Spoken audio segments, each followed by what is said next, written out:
Good afternoon, everyone. Welcome to the Start Archery Week Event Organisers Support webinar being run by Ali Miller, Helen Smedley and myself, Harry Neville, your Archery GB RDOs.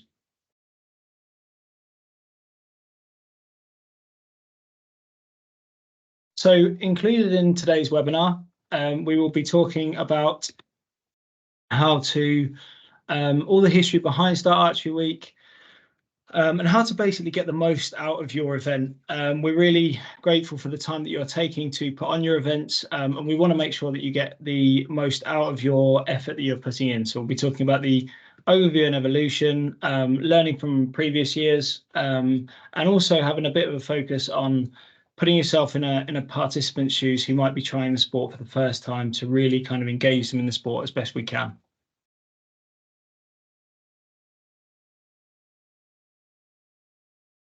So a little bit of the history. We've been running Start Archery Week under a specific guises for a fair few years now, as you can see, around about 10, 11 years. So over 100 events last year, massively successful, roughly 6,000 members of the public reached, which, as you can see, was a huge benefit per club. One event even got over 200 visitors. So, hugely popular events in a really kind of busy time, being in the half-term week for a lot of people. So additionally, to go along with your events, you will be provided with logos and posters and toolkits, which are used by so many of our clubs that put on these types of events. And also we've kind of gone through registering on all of our events on CMS for the first time last year. So that's all a lot smoother now, and definitely something that we can support first timers with.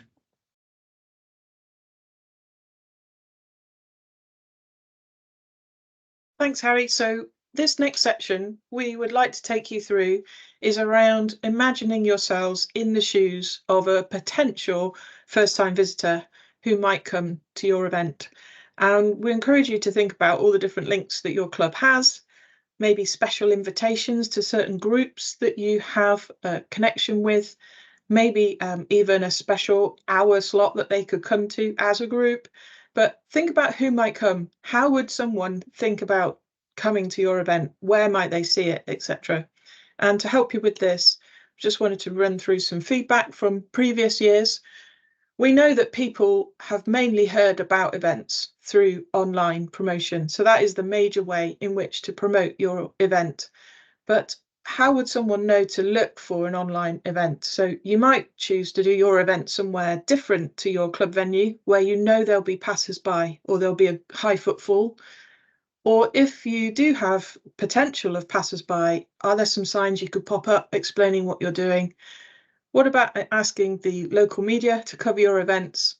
Maybe physical posters, definitely word of mouth, and another really big one, and obviously free, is the social media as well.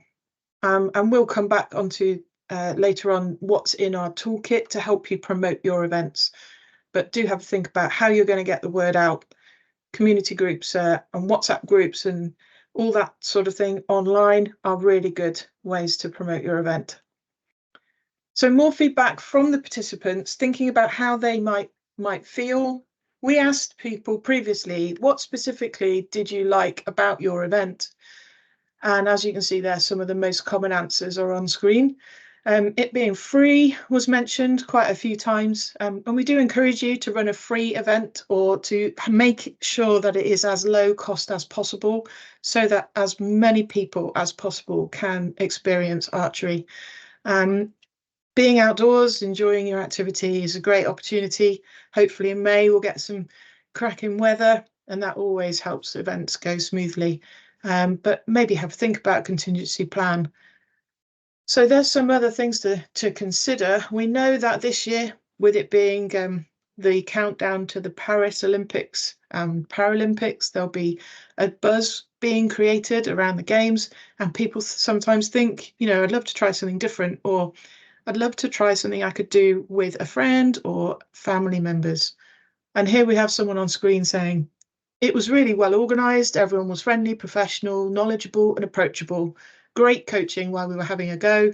made sure we both improved and wanted to try again. So that's the kind of experience we want to create for people. We also asked, was there anything that could have been improved? You see there on screen again some of the common answers. Greater organisation, that's something perhaps we can think in advance about. Long waiting times, are there things that people could do whilst they're waiting? Maybe if you've got soft archery kits at your club, people could have a go, they could find out more about the club, there could be some games to do in the queue. Some events give out ticket numbers and you come back to the front of the queue when your ticket number is called rather than having to queue at all. And then there's other things they can go and do. Better signage and car parking facilities. If someone has never been to your venue before or where you want to hold your event, how will they know where to find you? Where will they know to park? How do they know how to access the actual site?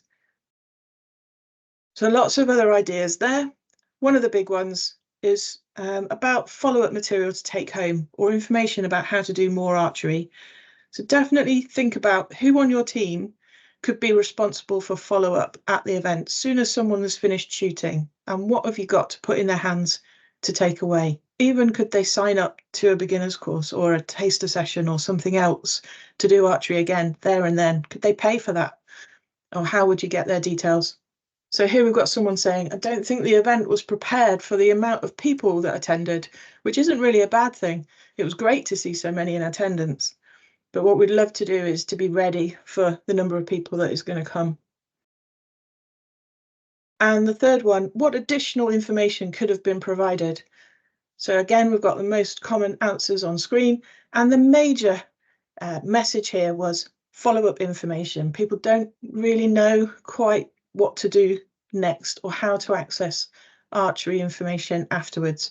So we want to make sure people are super clear of what they need to do if they want more archery. And if that's not at your club, maybe that's at another club. So who could you point them to help them in their archery journey? Here we have someone saying information about how a club runs, what usually happens at a club day, is there regular meets where people get to know each other, and do you enter competitions? It could be that people go to different archery providers. We've got archery activity partners, we've got all sorts of different places where people can do archery. So really we want to work as one archery family.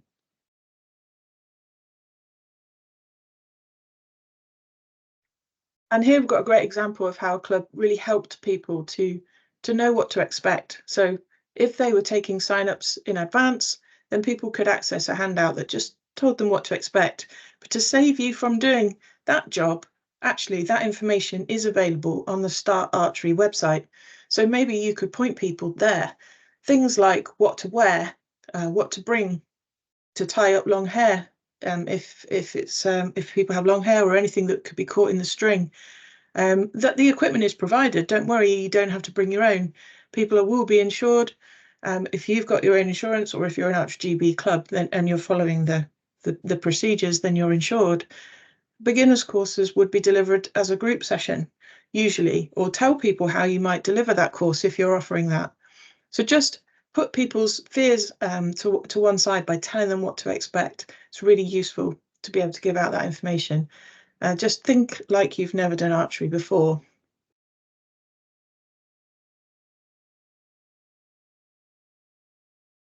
We're now going to go over some of the information for event organisers that we have to help you get your event set up and running as smoothly as possible. So the first thing we're asking you to do, like we asked last year, is to register your event on CMS. So as it says here, please mark the event as public and select Start Archery Week as the event type. This way they all get collated together and we can keep track of the Start Archery events, and they can all go on one findable map on the Start Archery website. There's some useful links on this page to help you get registered. And if you need any help, do reach out to your RDO, who should be able to help you register your event.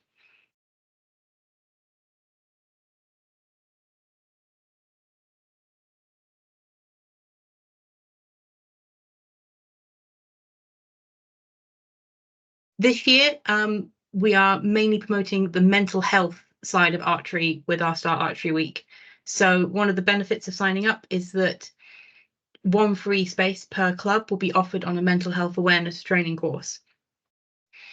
And this will be provided once you register your event on CMS. But also think about how to link your event to mental health theme. Why not run your event talking about the mental health benefits of archery, or work with local mental health charities to promote your Start Archery event? There's also some mental health resources available on the Archery GB website. And at the bottom, we have a quote from somebody who took the mental health awareness training course that we're promoting, saying, "This course has definitely increased my understanding and empathy towards mental health. Not only did it offer me a wealth of insight into mental health, but it also prompted me to reflect on my own well-being and the importance of prioritizing self-care."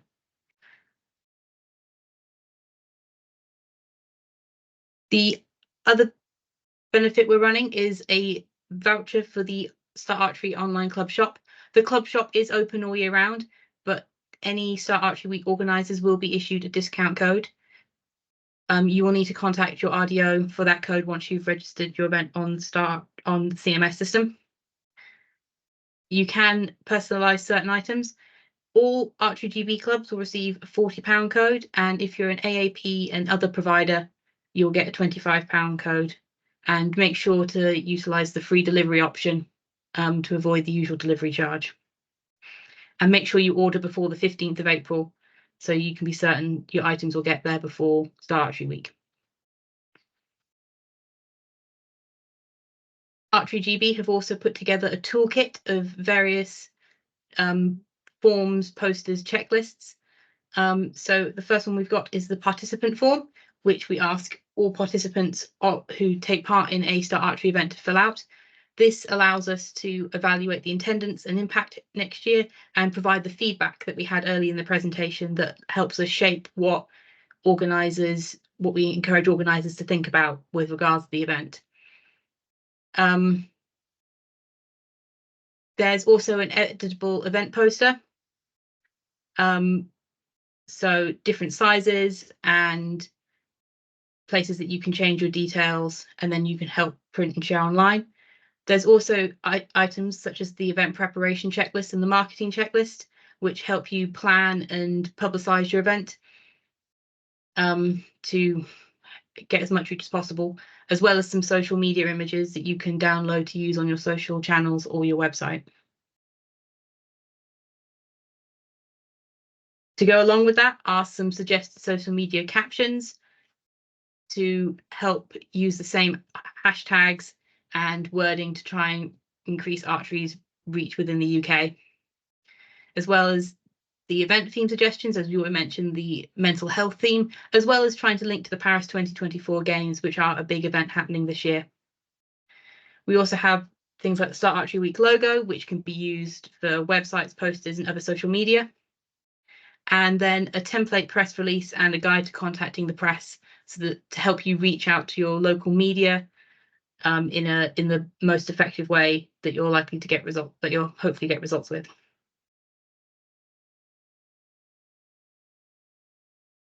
Thanks, Ali. So this kind of gives you a bit of a breakdown of previous feedback, and you can see the kind of ages that we tend to find attending these events. Now, obviously, there's quite a lot in the 0 to 18 years section. Now, as we described, a lot of the time this falls into many people's half term. So this may be something that you kind of use to your advantage, maybe partner with a local school or youth club, etc., just to try and bump up those numbers as much as you can. And as I said before, get as much participation for all of your effort. So another really key thing to consider to get as much out of your event as possible is the follow-up planning. So we get, let's say, a great number of people to come along to your event. What does that mean, and how do we harness that interest? So let's try and we suggest to clubs to try and have a beginner's course planned, with a reasonable time after the event and registered on CMS.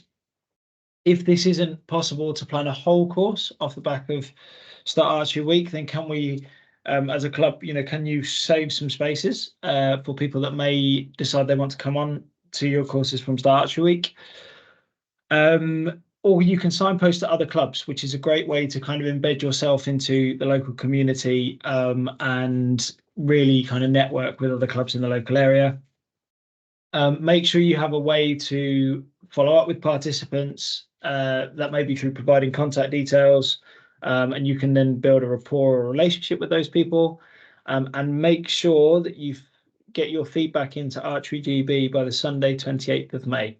That's really, really key.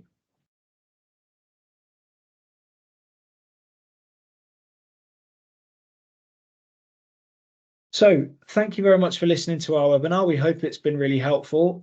We implore you all to contact your RDOs, use us for any kind of support that you may need. The more that you contact us and the more that you tell us about your events, the more helpful it is for us as RDOs to be aware of and to support in any way we can.